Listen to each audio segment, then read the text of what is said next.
Unlock 1.0 के तहत सोमवार को दिल्ली के तकरीबन सारे बड़े मंदिर खुले तो श्रद्धालुओं ने भी भगवान के दरबार में अपनी हाजिरी लगाई।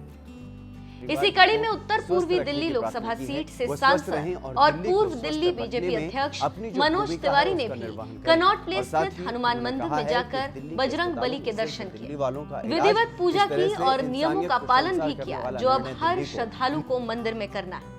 इतना ही नहीं, बाहर आने के बाद मीडिया से बातचीत में मनोज तिवारी ने केजरीवाल के स्वस्थ होने की प्रार्थना की तो केजरीवाल सरकार के फैसले पर भी निशाना साधा। स्थल खोलने के निर्णय हुए हैं, गाइडलाइंस हैं, हमने उसका लाभ लेते हुए अपनी पूरी सतर्कता बरतते हुए हमने दर्शन किया और हनुमान जी से मांगा हमने कि हमारी दिल्ली को स्वस्थ रखिए हनुमान जी।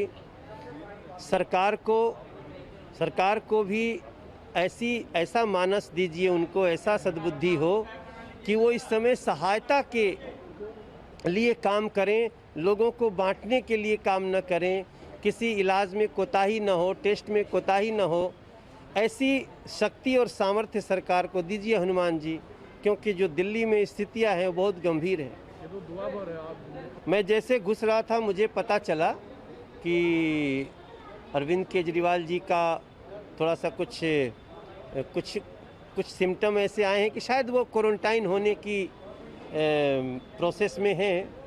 मैंने हनुमान जी से प्रार्थना किया कि अरविंद केजरीवाल जी को उनको भी स्वस्थ रखें और वो स्वस्थ रहें और दिल्ली को स्वस्थ रखने में अपनी जो भूमिका है उसका निर्वाह करें। आपको बता दें कि दिल्ली के मुख्यमंत्री अरविंद केजरीवाल के गले में खराश है और हल्का बुखार भी है, जिसके बाद उन्होंने खुद को आइसोलेट कर लिया है।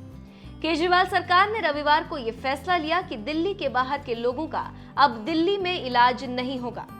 इस फैसले की हर तरफ आलोचना हो रही। जून के अंत तक दिल्ली को लगभग 15,000 बेड्स की जरूरत होगी। ये कहां से आएंगे? तो इसीलिए उनका ये सुझाव है कि दिल्ली के सारे अस्पताल केवल दिल्ली के लोगों के लिए कुछ महीनों के लिए होने चाहिए और दिल्ली के अस्पतालों को पूरे देश के लोगों के लिए फिलहाल नहीं खोलना चाहिए। उन्होंने ये कहा है कि अगर सबके लिए खोल दिया तो 3 दिन के अंदर आज जो 9,000 बेड दिल्ली सरकार ने कोविड के पेशेंट्स के लिए रखे हैं, ये मात्र 3 दिन के अंदर भर जाएंगे। इन सारी चीज़ों पे आज कैबिनेट ने गौर किया। अभी थोड़ी देर पहले हमारी कैबिनेट की मीटिंग थी और कैबिनेट ने गौर करके ये निर्णय लिया है कि हमें एक संतुलन बनाने की ज़रूरत है। दिल्ली सरकार में 10,000 बेड हैं, केंद्र सरकार में भी 10,000 बेड हैं। तो एक तरफ कल से हम बॉर्डर्स खोल देते हैं। बॉर्डर्स को खोलने के बाद दिल्ली सरकार के जो 10,000 दिल्ली सरकार के जो अस्पताल हैं, वो अस्पताल केवल दिल्ली के लोगों के लिए रिजर्व होने चाहिए। केंद्र सरकार के जो अस्पताल हैं उसमें भी 10,000 बेड्स हैं, वहां पे कोई भी देश भर से आके अपना इलाज करा सके। उसके ऊपर दिल्ली सरकार कोई आदेश नहीं पारित कर रही, उसके ऊपर कोई तो जो जैसे आज व्यवस्था है कि केंद्र सरकार के अस्पतालों में कोई भी जाके इलाज कराता है, केंद्र सरकार के अस्पताल सबके लिए खुले रहेंगे। प्राइवेट अस्पताल केवल दिल्ली वालों के लिए रिजर्व रहेंगे कोरोना तक।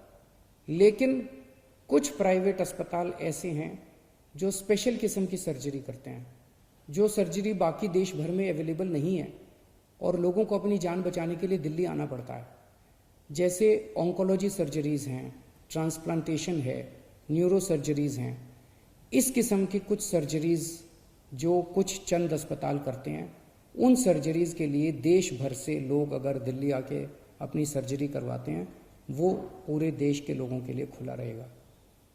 तो मुझे लगता है कि ये एक बैलेंस है जिसमें दिल्ली वालों के हितों की भी रक्षा होगी और देश भर से अपने जो नागरिक दिल्ली आके अपना इलाज कराना चाहते हैं उनके हितों की भी रक्षा।